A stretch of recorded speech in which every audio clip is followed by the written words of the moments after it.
할렐루야.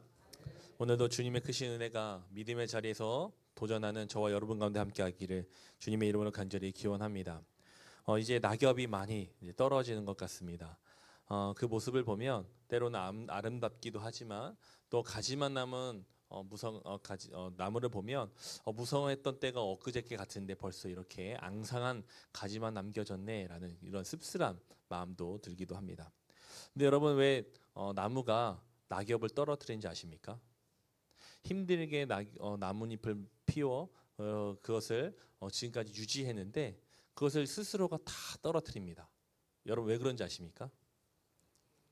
슬퍼서요? 네, 겨울 나기 위해서입니다. 왜 겨울을 나려면 왜 잎사귀를 다 떨어뜨려야 될까요? 바람이 많이 부니까요. 네. 잎사귀가 넓으면 넓을수록 저도 정확하게는 알지 못하지만 잎사귀가 넓을수록 그 수분이 증발되기 쉽답니다. 이 나무가 겨울을 나기 위해서는 수분을 보관을 하고 준비하고 견뎌내야 하는데 이파리가 있으면 그것이 너무 어려운 거예요.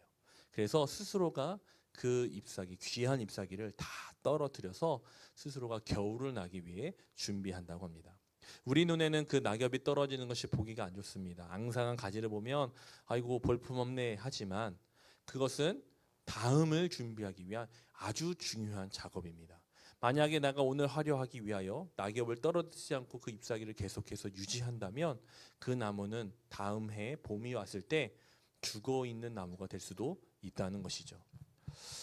여러분 저는 이 낙엽의 모습을 다시 한번 생각하면서 우리의 신앙의 삶을 다시 한번 돌아보게 됩니다. 여러분의 신앙이 화려하게 하나님 기뻐하시는 아주 놀라운 열매들로 가득하기를 주님의 이름으로 간절히 기원합니다. 그런데 분명한 것은 우리의 믿음이 정말 꽃 피어야 할 때가 있습니다. 열매 맺어야 할 때가 있습니다. 그때가 언제일까요? 주님이 다시 오실 때입니다. 지금은 믿음이 너무 좋아 보입니다. 정말 교회를 열심히 섬깁니다.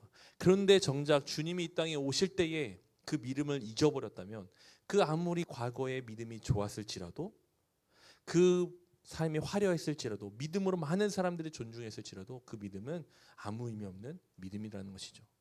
지금은 비록 보여질 것이 없습니다. 지금은 비록 너무 힘이 듭니다. 믿음을 자랑할 만큼의 있는 것도 아닌 것 같습니다. 그러나 오늘 우리가 그 천국의 때 예수님이 다시 오실 그때를 준비하며 기다리며 그때까지 믿음을 지켜나간다면 우리는 끝내 아름다운 봄날, 가장 우리 인생의 봄날인 천국에서의 삶을 시작하게 될 줄 믿습니다. 우리가 이러한 이야기를 나눌 수 있는 아주 좋은 시간이 다가왔습니다. 바로 대림절의 기간이 찾아왔습니다. 지금부터가 대림절은 아닙니다. 11월 30일 주일부터 이제 5주간의 대림절 기간이 시작되는데요. 제가 그 대림절을 생각하면서 이 수요 예배 제가 한 3주 전부터 함께 먼저 이 대림절을 준비하는 시간을 가지면 어떨까라는 생각을 했습니다. 여러분 대림절은 곧 다가올 다시 오실 주님을 기다리는 시간들입니다. 그런데 그 기다림이요 단순히 그냥 기다려야지 하고 되는 것이 아니더라고요. 이 기다리기 위하여 준비 과정이 필요합니다. 그래서 저는 오늘부터 4주간 동안 여러분과 함께 주님께서 다시 오실 것을 믿고 기다리는 사람들이 되고자 하나님 나라를 기다리는 사람들이라는 제목으로 함께 말씀을 나누고자 합니다. 오늘 우리가 함께 읽은 마태복음 24장 32절부터 25장 46절까지 예수님께서 연속해서 이 비유를 말씀하시는데 이것은 다 마지막 때에 주님께서 일어날 일들에 대해서 비유를 통해 하신 말씀들입니다. 이 말씀들을 4주간 나눠 함께 말씀을 보면서 우리가 그 주님의 다시 오심을 기다리는 우리 믿음의 자세를 다시 한번 돌아보고 하나님 앞에 온전히 세워져 우리가 끝내 마지막 때에 천국에 이르는 하나님의 사람들이 되고자 도전하는 귀한 시간이 되기를 간절히 원합니다. 이 말씀들은 우리에게 종말은 이런 거야, 이렇게 될 거야 라고 그 시간표와 일들을 알려주기 위해서 주님께서 하신 말씀들이 아닙니다. 하나님 나라 백성으로 지금 어떻게 살아야 하는가, 주님의 관심은 지금 그것을 위해서 어떻게 살아야 할 것인가를 알려주기 위해서 그 신앙의 길을 우리가 끝까지 온전하게 걷게 하시기 위하여 이 비유의 말씀들을 주셨다는 것이죠. 무화과 나무의 비유, 열처녀, 달란트, 그리고 양과 염소의 비유를 통해서 함께 말씀을 나누고자 합니다. 이 안에는 공통된 주제가 있는데요. 바로 기다림에 대한 태도입니다. 우리가 기다림을 어떻게 기다려야 하는가? 단순히 그냥 기다린 것에 끝나는 것이 아니라 우리는 기다려야 하는 온전한 자세가 있다는 사실을 깨달아야 한다는 것이죠. 그것은 곧 깨어있고 준비된 삶으로 기다리는 것입니다. 오늘은 그 첫 번째 시간으로 때를 아는 지혜와 깨어있는 신앙의 필요성에 대해서 함께 말씀을 나누고자 합니다. 예수님은 무화과 나무의 가지를 통해서 하나님의 때를 분별하는 지혜를 말씀하십니다. 그리고 노아의 시대를 예를 들어 아무 준비 없이 살던 사람들의 어리석음을 또한 경고하시고, 우리가 그렇게 되지 않도록 우리는 깨어있어 준비하고 때를 아는 지혜 가운데 나갈 수 있도록 주님은 말씀하고 계시는 것이죠. 그러면서 우리는 이 말씀은 우리에게 먼저 이렇게 묻는 것 같습니다. 그리고 이 말씀을 들으면 이 질문에 여러분이 스스로 믿음의 고백을 하시면 좋겠습니다.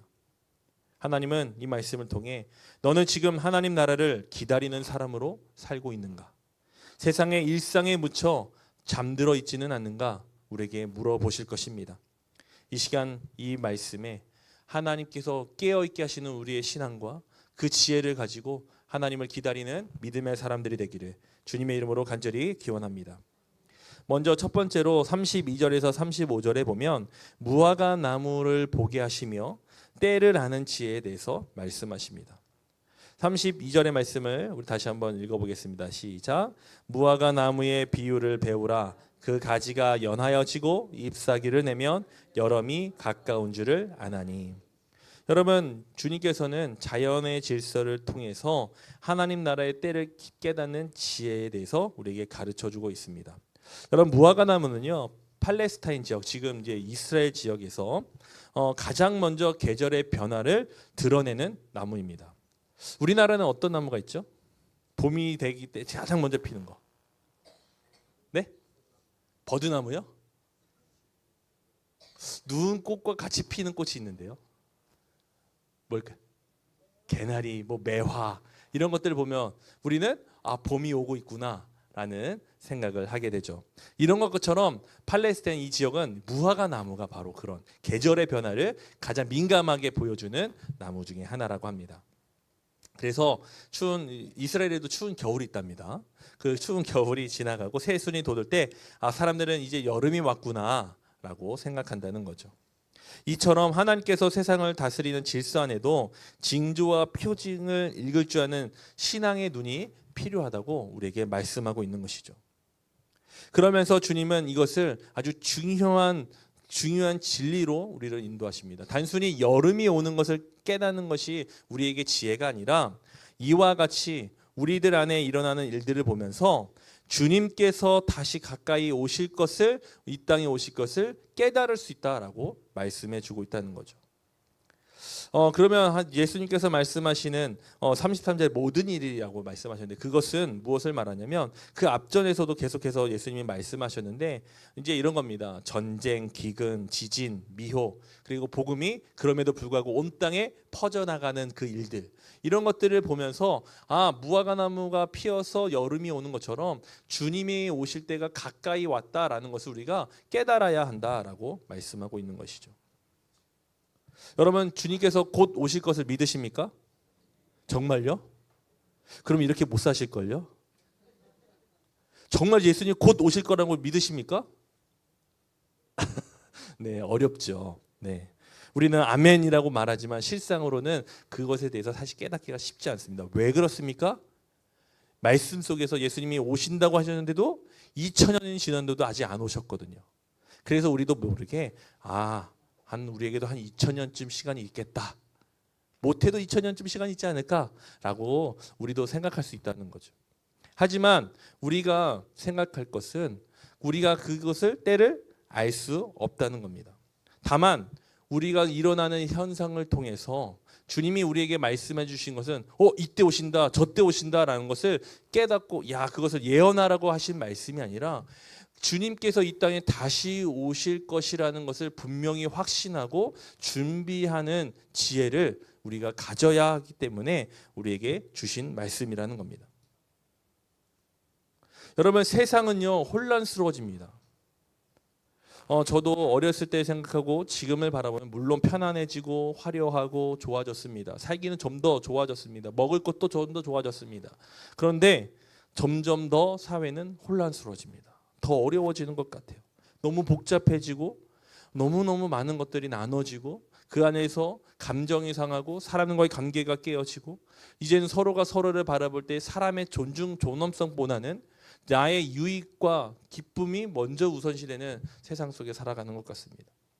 그런데 놀랍게도요, 주님은 그 가운데서 어떤 일이 일어나냐면 복음이 전파되는 일이라고 앞서서 말씀하십니다. 그 얘기는 뭐냐면 우리 눈에는 세상이 망해져 가는데 하나님 나라는 완성되어 가는 모습을 우리에게 말씀해 주고 있는 거예요.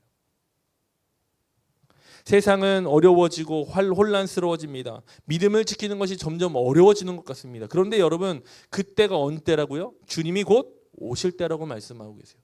그러면서 그 얘기는 뭐냐면 하나님 나라가 점점 완성되어져 가고 있다는 사실을 우리에게 말씀해 주고 있는 겁니다. 여러분 우리에게 필요한 지혜는요 세상을 읽을 수 있는 눈이 아닙니다. 야 주식이 이때 오를 거야. 땅이 이렇게 오를 거야. 이거를 피해야 돼. 세상의 어떠한 지식으로 인하여 나의 부를 창출하고 더 좋은 세상의 사람이 되는 것, 이것이 지혜로운 삶이 아니라 오늘 우리의 삶 속에 있는 하나님의 손길을 잇는 것이 바로 지혜라는 사실을 깨달아야 한다는 것이죠. 뉴스를 보며 우리의 마음이 불안해지지만 믿음의 사람은 그 가운데서 하나님의 섭리를 분별할 수 있다는 것입니다. 하나님이 더 가까이 오시는구나. 우리는 천국의 소망 가운데만 서야 되는구나. 우리가 그 믿음으로 그것을 고백하는 것이 바로 때를 아는 지혜라는 것입니다. 단순히 무화과 나무에 잎사귀가 피는 것을 통해 여름이 온다는 것을 아는 그러한 것에 그치지 아니하고 세상의 일들을 통하여 하나님 나라가 이 땅에 다시 오실 것이라는 분명한 확신 가운데 하나님 나라를 소망하는 삶, 그것이 바로 정말 때를 아는 지혜라고 말씀하시는 거예요. 우리는 아주 자그마한 거짓에 속습니다. 야, 종말의 날짜가 이렇게 계산할 수 있어요. 이렇게 알 수 있어. 하지만 여러분, 예수님은 그것을 위해서 이러한 종말의 이야기들을 우리에게 예언하시며 말씀해 주신 것이 아니라는 것을 우리는 기억해야 합니다. 우리의 신앙은 미래를 예측하기 위하여 지식을 쌓는 것이 아닙니다. 우리의 신앙은 현재를 하나님의 시선으로 바라보는 통찰을 주는 줄 믿습니다. 이 세상의 불안과 혼돈을 볼 때 우리는 두려워하기보다 그 속에서 하나님 나라가 자라고 있음을 보는 눈이 우리에게 필요하다는 것이죠. 그래서 주님은 무화과 나무에 잎사귀를 피는 것을 비유로 말씀하시며 우리가 그 지혜 가운데 나가기를 원하고 계십니다. 하나님께서는 지금도 이 교회와 우리의 가정을 통해 그 나라를 이루어가고 계십니다. 그러기에 여러분 두려워하지 마십시오. 때를 아는 자는 절망 속에서도 희망을 보고 어둠 속에서도 새벽을 기다립니다. 이것이 바로 하나님 나라를 기다리는 사람의 첫 번째 모습인 줄 믿습니다. 두 번째로 36절에서 39절에 예수님은 노아의 이야기를 다시 기억하게 하시며 그것이 바로 깨어있는 신앙이라고 말씀해 주고 계십니다. 예수님께서 특별히 딱 찍어서 말씀하시죠. 37절에 노아의 때와 같이 인자의 임함도 이러하리라. 노아 시대의 사람들은요 하나님의 말씀을 들었으나 믿지 않았습니다. 그들은 먹고 마시고 장가들고 시집가며 그 일상의 삶을 살아가고 있었습니다. 노아가 방주를 짓는 것을 보면서 그 왜 방주를 짓나가 물었을 것입니다. 그런데 노아가 얘기했어요. 하나님이 방주를 지으라고 했어요. 하나님이 이 땅을 물로 심판하시거든요. 근데 사람들은 그 노아를 조롱하고 비방했습니다. 무슨 비가 내리냐고. 그 배가 필요할 만큼 어떻게 비가 내리냐고. 그들은 믿지 않았다는 것이죠. 그들의 일상은 평범했습니다. 그러나 바로 그 평범함 속에서 하나님이 없었습니다. 그들은 그 하나님이 없는 안일함 가운데 살아가고 있었다는 것이죠. 여러분 이 모습을 보면 오늘의 우리의 모습과 어떠한지 우리의 모습은 어떠한지 돌아보게 됩니다. 혹시 하나님께서 비를 내리신다는 이야기를 듣고도 평범한 안일함 속에 살아가는 그런 모습을 우리는 살아가고 있지는 않습니까?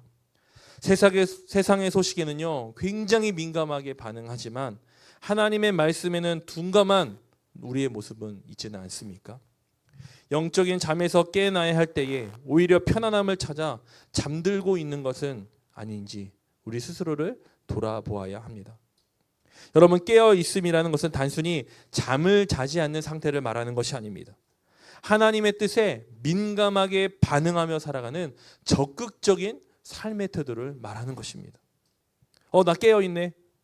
그게 아니라 깨어서 있어도 아무것도 하지 않으면 소용이 없다는 것입니다. 하나님 말씀에, 하나님의 뜻에 민감하게 반응하며 살아가는 것이 바로 깨어 있는 모습입니다. 기도하는 사람은 깨어 있는 사람입니다. 말씀에 순종하는 사람은 깨어 있는 사람입니다. 웨슬리 목사님은 이것을 실천적 거룩이라고 말씀하셨어요. 깨어 있는 신앙은 경건의 형식이 아니라 하나님의 사랑을 삶으로 드러내는 행위적 믿음이라고 말씀하시면서 사회적 성화를 위해, 아픈 이들을 위해, 고아원에, 감옥에 이곳저곳을 돌아다니며 복음을 전파하고 돕는 일에 최선을 다했던 것이죠. 우리는 그 신앙을 이어받은 사람으로 하나님께 나아가고 있습니다. 일상의 자리에서 여러분 하나님을 경외하십시오. 그리고 하나님의 말씀에 민감하게 반응하시고 순종하는 태도를 잃지 마십시오. 세상의 편안함과 안일함 속에 하나님을 잃어버리지 마십시오. 우리는 깨어있는 신앙으로 이 시간 서 있어야 합니다. 하나님의 말씀에 민감하게 반응할 수 있어야 합니다. 깨어있지 못한 신앙은 위기를 보지 못해요. 눈을 뜨고 있으나 영혼은 잠들어 있습니다. 그러나 깨어있는 신앙은 세상 속에서도 하나님이 일하심을 봅니다. 모든 순간을 거룩한 기회로 바꾸는 능력으로 살아갑니다. 노아는 사람들이 비웃는 가운데서도 믿음으로 방주를 지었습니다. 그 방주는 하나님의 말씀에 대한 순종의 상징이었죠. 오늘날 우리에게 그 방주는 바로 예배입니다. 그리고 말씀에 순종하는 삶입니다. 우리가 날마다 믿음으로 순종의 방주를 지어갈 때 하나님은 우리의 삶을 통해 구원의 역사를 이루어 가시는 줄 믿습니다. 깨어있는 신앙은 어떤 특별한 사람만의 전유물이 아닙니다. 오늘 하루를 하나님 앞에서 충실히 사는 사람에게 있는 은혜인 줄 믿습니다. 이것이 바로 노아의 시대를 살아간 믿음의 본질이며 오늘 우리에게 깨어있으라는 명령의 의미입니다. 세상은 여전히 먹고 마시고 즐겨 하지만 우리는 그 가운데서 하나님 나라를 준비하는 사람들이 되기를 주님의 이름으로 간절히 기원합니다. 마지막으로 40절에서 44절에 준비된 사람에 대해서 우리에게 말씀하시죠. 때를 아는 지혜와 깨어있는 지혜로 준비된 사람의 모습은 어떠한 모습입니까? 40절과 41절에 우리의 일생의 이야기를 합니다. 40절에서는 두 사람이 밭에서 일하고 있습니다. 41절에서는 두 여자가 함께 맷돌질을 하고 있습니다. 그런데 그 삶의 결과가 어떻게 나온다고 이야기합니까? 마지막 순간에 한 사람은 예수님께서 데려가고 한 사람은 그냥 버려두는 모습을 우리에게 말씀해주고 계십니다. 여러분, 재림의 순간에 예수님이 다시 오실 때 우리의 삶의 선택의 차이가 언제 나타나느냐? 바로 그때 나타난다고 말씀해 주는 거예요. 지금은 우리의 삶에 차이가 없습니다. 믿음으로 준비하는 자와 준비하지 아니하는 자의 삶의 모습이 다르지 않아요. 함께 일하고요. 함께 똑같이 살아갑니다. 그런데 그 본질적인 차이가 언제 나타나냐? 주님이 이 땅에 다시 오실 때 나타난다는 것입니다. 그 차이는 무엇입니까? 준비했느냐? 준비하지 않았느냐입니다.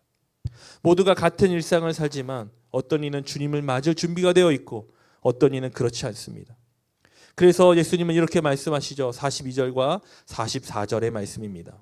그러므로 깨어 있으라. 어느 날에 너희 주가 임할는지 너희가 알지 못함이니라. 44절입니다. 이러므로 너희도 준비하고 있으라. 생각하지 않을 때에 인자가 오리라. 아멘. 여러분, 이 말씀은 너희 긴장해, 너희 준비하지 않으면 큰일 나, 우리에게 경고하는 말씀들이기도 하지만 이 말씀은 궁극적으로 우리가 하루하루를 살아갈 때 영원의 관점에서 살라고 우리를 초대하시는 말씀입니다. 주님의 다시 오심은 우리가 예측하는 것이 아니라 우리의 삶의 준비의 이유가 된다는 것이에요. 단순히 천국에 들어갔을 때부터 우리가 영원한 생명을 사는 것이 아니라 우리는 그 삶을 준비하는 순간부터 영원의 관점에서 살아가는 사람들이 된다는 것입니다. 언제 오실지 모르기에 우리가 깨어 있어야 하는 이유, 우리가 영원의 삶으로 나아갈 수 있는 방법이 바로 준비되어 깨어 있는 것이 있기 때문에 그렇습니다. 여러분, 준비된 사람은 두려워하지 않습니다. 언제 와도 상관없어요. 언제 일어나도 괜찮습니다. 왜냐하면 그 마음에 이미 주님이 계시고 영원의 삶을 살고 있기 때문에 그렇습니다. 여러분, 준비란 단지 종말의 대비가 아닙니다. 그 마지막 때를 위하여 오늘 내가 현재 속에서 거룩하게 삶을 사는 태도라고 말할 수 있습니다. 준비된 사람은 일상의 사소한 일에도 신실하게 나아갑니다. 하루의 시작을 기도로 열고 작은 일에도 정직하게 행하며 사람을 사랑하고 용서할 줄 아는 사람이 됩니다. 이 모든 태도가 바로 깨어 준비되어 있는 신앙의 모습입니다. 예수님은 또 이어서 하나의 비유로 이야기하시죠. 도둑의 비유입니다. 도둑은 언제 오는지 우리에게 알 수 없지만 깨어있는 주인은 결코 당하지 않는다라고 말씀하십니다. 여러분, 주님의 재림도 우리가 알 수 없는 때에 임하겠지만 우리가 깨어있고 준비되어 있으면요, 우리 안에는 두려움 대신 평안이 찾아올 줄 믿습니다. 우리가 다시 오실 그 주님을 향하여 두 팔을 벌려 맞이하게 되는 삶으로 나아가게 될 줄 믿습니다. 여러분, 기억하십시오. 주님은요, 언제 오셔도 이상하지 않습니다. 언제 오셔도 이상하지 않으십니다. 우리가 잠시 잊고 있을 뿐이지 그분은 우리 삶의 문 앞에 항상 서 계십니다. 우리가 예배의 자리를 지키며 말씀에 순종하며 사랑으로 섬기는 그 거룩한 삶이 바로 준비된 삶이요, 때를 아는 지혜와 깨어있는 신앙으로 나가는 삶임을 여러분 기억하시기 바랍니다. 우리는 그 삶을 살아내고자 대림절을 맞이하는 것입니다. 그 삶으로 도전하고자 이 대림절을 맞이하는 것입니다. 올해 다시 만나는 우리 대림절은 단순히 교회의 절기를 지났다라는 것에 그치지 않고 여러분 정말 지혜로운, 때를 아는 지혜로움과 깨어있는 신앙으로 주님의 다시 오심을 기다리는 귀한 특별한 시간을 맞이하는 저와 여러분 되기를 간절히 소망합니다. 하나님은 우리에게 은혜를 주시고 믿음을 주시고 그렇게 살아갈 수 있도록 힘과 능력을 주실 줄 믿습니다. 사랑하는 성도 여러분, 하나님 나라를 기다리는 사람은 미래의 약속만 붙드는 사람이 아닙니다. 기다리라, 준비하라, 이후에 일어날 삶을 약속하셨지라고 가만히 멈춰 있는 사람이 아닙니다. 오히려 오늘의 삶을 더 철저하게, 더 적극적으로 거룩하게 살아내는 사람입니다. 오늘 우리에게 귀한 말씀을 통해 우리의 삶, 우리가 나아갈 삶의 모습을 깨닫게 하셨으니 이 말씀으로 여러분 순종하고 여러분 안에 주님이 주시는 평안이 가득하기를, 또한 영원한 삶에 대한 그 갈망과 소망이 불일 듯이 일어나기를 주님의 이름으로 간절히 기원합니다. 주님은 여러분을 위해 오실 것입니다. 여러분을 위해 이 땅에 오시어 여러분을 하나님 나라로 인도하실 것입니다. 그 소망으로 나아가는 저와 여러분이 되기를 주님의 이름으로 간절히 기원합니다.